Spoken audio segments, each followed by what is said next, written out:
Bismillahirrahmanirrahim. Alhamdulillahirrabbilalamin. Wassalatu wassalamu ala ashrafil anbiya'i wal mursalin wa ala alihi wa ashabihi ajma'in. Terima kasih kepada pengacara majlis dan semua ahli-ahli dalam KPPB yang akan membentang pada hari ini dan semua penonton-penonton, khususnya kepada panel penilai ya. Terima kasih saya ucapkan kepada panel penilai. Saya mengharapkan daripada pembentangan ini akan banyak lagi penambahbaikan yang akan saya lakukan dalam KPPB yang dibuat ini. Baik, saya teruskan pada slide pertama, iaitu kapasiti KPPB ini daripada IPG Kampus Sultan iaitu disediakan oleh saya sendiri, Dr. Hajah Azizah binti Husin, kemudian rakan Ustaz ataupun Cik E. Mazlan bin Ibrahim dan Cik Tuan Yusof bin Tuan Mat. Kumpulan ini adalah pelajar-pelajar daripada SEM 2 2022 yang mana pelajar-pelajar ini mempelajari PIMK 3052 Seni dalam Pendidikan, khususnya Pendidikan Islam, PIMK 3043 Pengajian Akidah dan PIMK 3033 Pengajian Sirah. Ini bermakna KPPB yang dibentangkan ini adalah dalam kumpulan subjek pendidikan Islam lah, ataupun kalau di IPG itu di bawah jabatan JAPIM. Maknanya kesemua tiga-tiga ini, komponen ini adalah di bawah jabatan pendidikan Islam dan moral, iaitu JAPIM. Untuk menguraikan kurikulum, jadi kita ambil daripada tiga tadilah, yang mana PIMK 3052 ini adalah seni dalam pendidikan, yang mana khususnya kontennya itu lebih kepada pendidikan Islam. Yang ini merupakan tunjang utama ataupun anchor kepada subjek-subjek lain, subjek yang komponen lain, iaitu pengajian akidah 3043 dan pengajian sirah 3033. Seterusnya, untuk hasil pembelajaran, kita tengok kepada CLO. Dalam PIMK 3052 Seni dalam Pendidikan ini ada dua CLO yang dipilih, iaitu CLO 4 mempersembahkan aktiviti seni. Maknanya pelajar-pelajar kena mempersembahkan aktiviti seni dalam pendidikan dengan menggunakan kit persembahan bagi pendidikan Islam di sekolah rendah. Okey, maknanya dia kit yang dibuat, kit pengajaran, dia akan persembahkan. Yang mana kit tersebut mesti ada elemen-elemen seni. CLO yang kedua iaitu aplikasikan elemen seni dalam pendidikan dalam aktiviti meneroka, memperoleh pengalaman dan ekspresi yang melibatkan kepekaan deria kanak-kanak di sekolah rendah. Okay.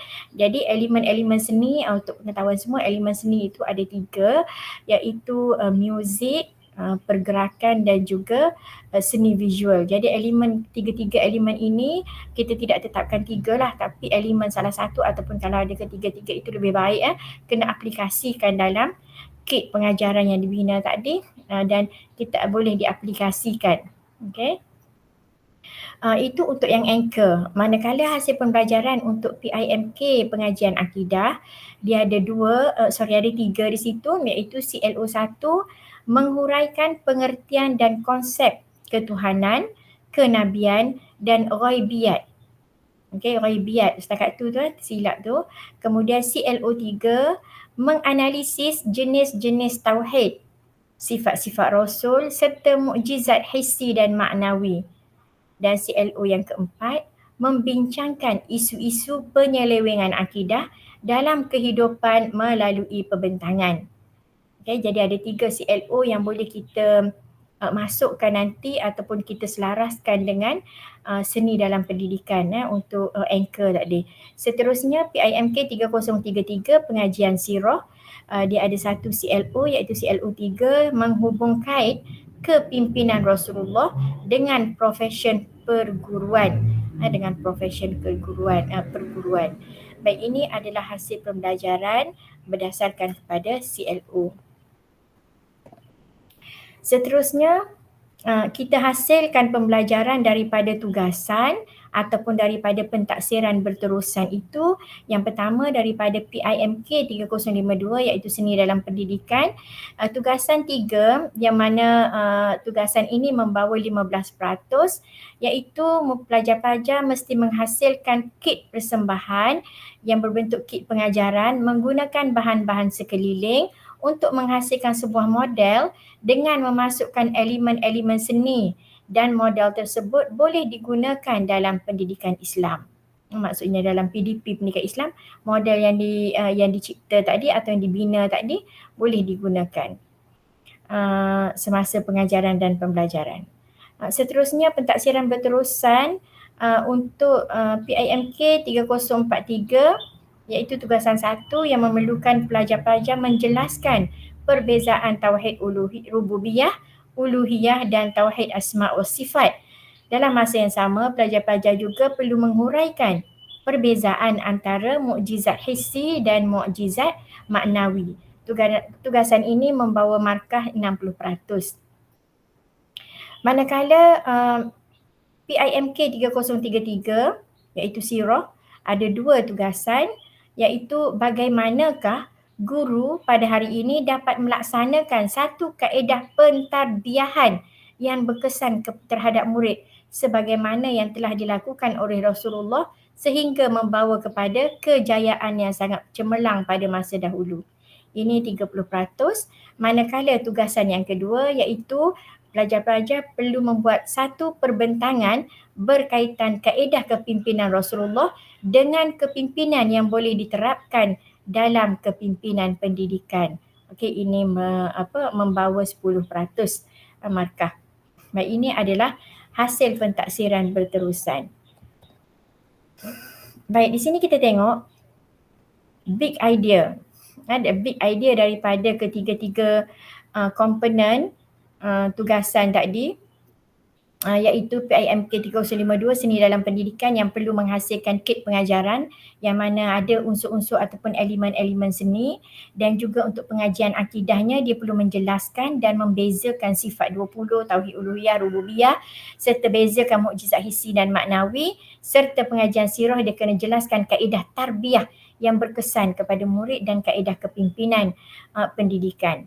Jadi daripada tiga-tiga ini, the big idea yang kita dapat adalah seni menghiasi iman dan kehidupan.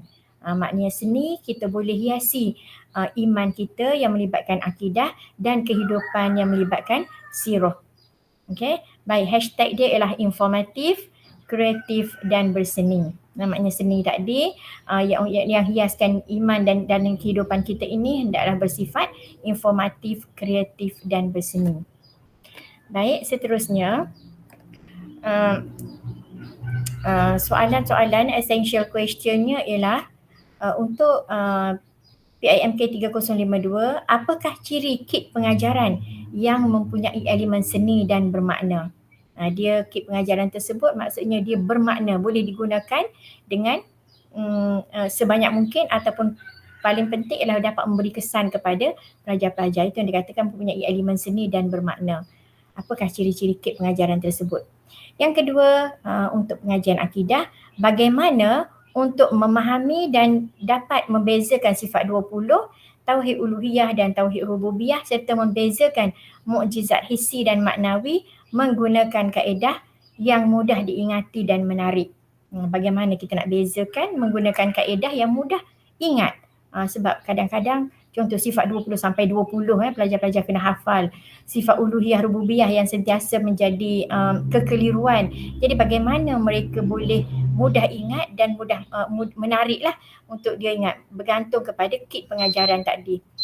Baik, seterusnya PIMK 3033, apakah kaedah pentarbiyahan yang berkesan terhadap murid mengikut sunnah Rasulullah? Bagaimanakah menjayakan kepimpinan pendidikan selari dengan kepimpinan Rasulullah? Apakah? Jadi jawapan-jawapan ini nanti kita akan lihat dalam kit pengajaran yang disediakan dalam anchor tadi. Seterusnya ini kerangka atau framework untuk seni menghiasi iman dan kehidupan. Seni menghiasi iman dan kehidupan. Kalau kita tengok di sini, iaitu PIMK 3052 iaitu membina kit pengajaran dari bahan kitab semuda dengan memasukkan elemen-elemen seni. Okey, ini tugasan untuk seni dalam pendidikan. Manakala untuk tauhid iaitu pelajar-pelajar perlu menjelaskan sifat 20, uluhiyah, rububiyah dan kaitkan hubungan antaranya lah. Okey, jadi manakala untuk tugasan sirah pula ataupun pengajian sirah, kita kena cungkil kaedah pentarbiahan yang berkesan terhadap murid bagaimana dilakukan oleh Rasulullah, kemudian menjelaskan kaedah kepimpinan Rasulullah ini boleh dijadikan model dalam kepimpinan pendidikan. Jadi di sini kita nampak macam mana daripada kit pengajaran tadi yang dibina ataupun yang dicipta oleh pelajar-pelajar nanti, yang dibuat oleh pelajar-pelajar nanti, kandungan untuk kita nak laksanakan, nak buat persembahan kit itu nanti kandungannya hendaklah diambil daripada kontennya adalah dari PIMK 3043, iaitu tentang inilah kandungan-kandungan yang akan kita masukkan dalam kit pengajaran tadi. Sama juga selain daripada pengajian akidah, kita juga akan ambil kontennya ataupun kandungan untuk kit pengajaran tadi akan diambil daripada pengajian sirah, iaitu kita akan congkil macam mana kaedah tarbiyah yang berkesan, macam mana kepimpinan Rasulullah yang boleh diterapkan dalam kepimpinan pendidikan. Jadi ini kita nampaklah macam mana hubung kait antara ketiga-tiga komponen ini. Dan semasa pelajar membuat persembahan nanti, kita akan tayangkan juga ataupun pasang juga satu nasyid, yang mana nasyid itu adalah dicipta lirik-liriknya daripada kandungan sirah dan juga kandungan tauhid. Jadi masa buat persembahan itu akan ada suara latarnya nasyid, yang mana nasyid itu pula kita akan buat tema zikir, dikir. Okay, jadi itulah yang saya buat bentuk begini ni menunjukkan bahawa kesemua ini apabila masa persembahan itu nanti kita akan dapat mendengar zikir-dikir yang mana lirik-lirik zikir-dikir ini diambil daripada komponen akidah dan komponen sirah. Baik, ini saya ringkaskan lagi kepada kerangka atau framework tadi, yang mana yang anchornya iaitu seni dalam pendidikan.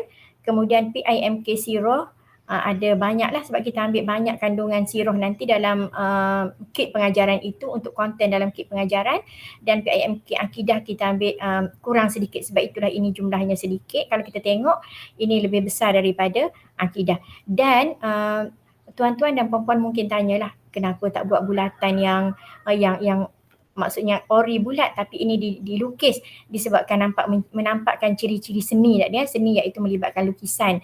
Jadi kita lukis sendirilah bulatan ini.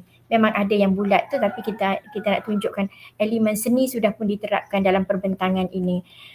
Okey, seterusnya ada 3 model yang kita akan aplikasikan ataupun kita akan nampak 3 model dalam tugasan pentaksiran berterusan ini, iaitu model pertama model reka bentuk pembelajaran, model yang kedua model pembelajaran pelajar, model yang ketiga iaitu model global 6C. Baik, model reka bentuk pembelajaran ini kalau kita tengok ini rajahnya ataupun gambarnya begini ya, model reka bentuk pembelajaran yang mana dia merangkumi 4 bahagian, iaitu rakan pembelajaran, persekitaran pembelajaran, pemanfaatan digital dan amalan pedagogi. Kita jelaskan satu persatu. Untuk rakan pembelajaran, siapa itu rakan pembelajaran? Kenapa perlu ada rakan pembelajaran? Okey, jadi dalam membuat pentaksiran berterusan ini, siapa yang terlibat ialah pensyarah, rakan, keluarga dan juga komuniti. Sebab nanti untuk dapatkan input-input contohnya tentang input kandungan tentang akidah tadi, kemungkinan kita akan pergi merujuk kepada imam-imam ataupun ustaz-ustaz lain yang di luar daripada pensyarah kita. Kita boleh rujuk juga dengan pihak luar. Jadi itu antaranya. Kenapa perlunya rakan pembelajaran ini? Kerana rakan pembelajaran ini akan membantu menggerakkan ataupun menjadi penggerak, pendorong ataupun kata lain juga pemberi info kepada pentaksiran berterusan yang dilaksanakan oleh pelajar tersebut. Baik, yang kedua, persekitaran pembelajaran. Siapa yang terlibat dalam persekitaran pembelajaran? Pihak-pihak terlibat yang macam yang diceritakan sama dengan rakan pembelajaran, iaitu persekitarannya itu adalah persekitaran yang membawa kepada pembelajaran. Dia berkawan dengan rakan yang boleh membantu dia memberi ilmu ataupun manfaat ataupun memberi maklumat-maklumat yang diperlukan. Dia berkawan ataupun berhubung dengan pensyarah pun sama juga, dia berada dalam persekitaran yang boleh memberi input kepada mereka. Kenapa perlu ada pula persekitaran pembelajaran ini? Pelajar-pelajar perlu didedahkan dengan persekitaran pembelajaran ini untuk menyediakan persekitaran yang seronok, interaktif dan berpusatkan murid. Maknanya pelajar-pelajar sendiri yang mencari maklumat tersebut, pelajar sendiri yang berinteraksi dengan pihak-pihak yang terbabit. Okay? Itulah pentingnya persekitaran pembelajaran. Seterusnya, pemanfaatan digital. Siapa yang mendapat manfaat dan juga kenapa perlu ada pemanfaatan digital ataupun kenapa, apa perlunya apa manfaatnya digital itu. Jadi siapa yang mendapat manfaat, iaitu murid atau pelajar-pelajar lah, guru pelatih ataupun guru sekaligus pensyarah juga akan dapat kalau dalam konteks IPG. Jadi kenapa? Untuk meningkatkan motivasi, minat dan seronok kerana digital lah. Memang seronok digital ini memang membawa manfaat yang positif, walaupun ada negatifnya tapi manfaat ke arah positif itu lebih banyak. Jadi kita kena dalam tugasan ataupun pentaksiran berterusan ini, pelajar-pelajar akan mendapat manfaat digital. Seterusnya, amalan pedagogi. Siapa yang melakukan amalan tersebut? Iaitu pensyarah dan pelajar, kedua-dua pihak. Kedua-dua pihak. Takkan berlaku amalan pedagogi untuk sebelah pihak sahaja, jadi kedua-dua pihak berlaku. Kenapa ia penting? Kerana ia boleh memberi ruang dan peluang kepada pelajar yang terlibat dalam pembelajaran melalui refleksi ke diri, pentaksiran dan lain-lain. Maknanya pentaksiran berterusan dibuat pada hari ini, apabila dibentang, kemudian ada penambahbaikan, bila ditegur ada lagi yang lebih baik kita buat. Maknanya di situ adanya refleksi ke diri dan juga melalui pentaksiran-pentaksiran itu sudah berlaku proses amalan pedagogi. Okey, itu model yang pertama. Model yang kedua iaitu pembelajaran pelajar. Pembelajaran pelajar ini dia melibatkan perhubungan, aspirasi, belajar cara belajar. Melibatkan tiga, iaitu perhubungan, aspirasi dan belajar cara belajar. Saya mohon maaf sekejap, saya nak on switch untuk ni bateri sekejap. Baik, untuk perhubungan. Okay, daripada model pembelajaran pelajar ini, dalam perhubungan ini pelajar-pelajar mempunyai perasaan kesepunyaan, iaitu pelajar akan rasa tugasan ini hak milik semua. Maknanya hak milik bersama. Semua kena selesaikan bersama-sama. Jadi dia merasa itu adalah mereka punya tanggungjawab. Kesepunyaan. Kemudian merangkai, iaitu murid membina kemahiran, membentuk hubungan interpersonal dan intrapersonal secara individu dan kumpulan serta mengurus dengan berkesan. Maknanya dalam membuat pentaksiran berterusan ini, pelajar-pelajar akan membentuk hubungan lah, sebab dia akan bertanya pada pihak tertentu, dia akan berbincang dengan pihak lain lagi. Jadi berlakunya perhubungan, iaitu proses merangkai. Yang kedua, aspirasi, yang mana di bawahnya itu terdapat jangkaan, yang mana murid percaya akan kemampuan diri dan sedar akan jangkaan orang lain terhadap kemampuan dirinya. Dia boleh menjangkakan bahawa dirinya mampu buat tugasan yang kita bagi tadi. Pelajar boleh rasa dia mampu untuk melaksanakannya, dan kalau ada masalah, mereka boleh jangkakan kemampuan diri mereka. Seterusnya, keperluan dan minat, iaitu memastikan tugasan ini diminati dan dirasakan ia satu keperluan untuk disiapkan. Kita kena pastikan, dan saya yakin pelajar-pelajar melalui tugasan ini, pentaksiran berterusan yang 3 elemen ini, pelajar akan rasa minat, khususnya kit pengajaran tadi, sebab dia adalah sesuatu yang sangat seronok. Jadi apabila pelajar minat dan pelajar merasakan ia satu keperluan, akan memudahkan segala ataupun aspirasi-aspirasi kita dalam objektif pentaksiran berterusan ini. Dan komponen yang ketiga untuk model pembelajaran pelajar ini, iaitu belajar cara belajar, yang mana dia terangkum di bawahnya ada 3 bahagian lagi, iaitu metakognitif, maklum balas dan agensi. Untuk metakognitif, belajar cara belajar ini akan membantu pelajar kita melaksanakan tugasan dengan lebih berkesan. Pelajar sedar akan apa yang telah mereka ketahui dan apa yang tidak ketahui, serta boleh membina matlamat pembelajaran sendiri. Apabila mereka tahu tentang apa yang mereka dah tahu, apa yang mereka belum tahu, oleh itu mereka pun akan buat satu target, satu perancangan untuk mereka belajar cara menyiapkan tugasan tersebut, dan itu dipanggillah pembelajaran sendiri. Dia belajar cara belajar macam mana.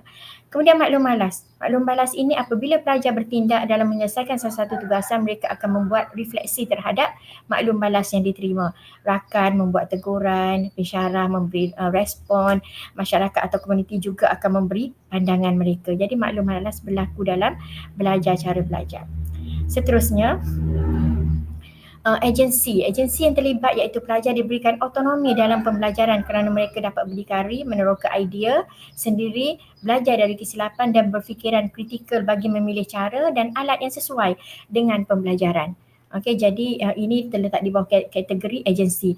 Maknanya pelajar itu dia rasa ada kuasa, hak dia sendiri untuk menentukan bentuk yang macam mana dia nak buat, idea dia nak nak soalan-soalan yang macam mana, tetapi tidak lari daripada pentaksiran atau tugasan yang diberikan dalam pentaksiran berterusan.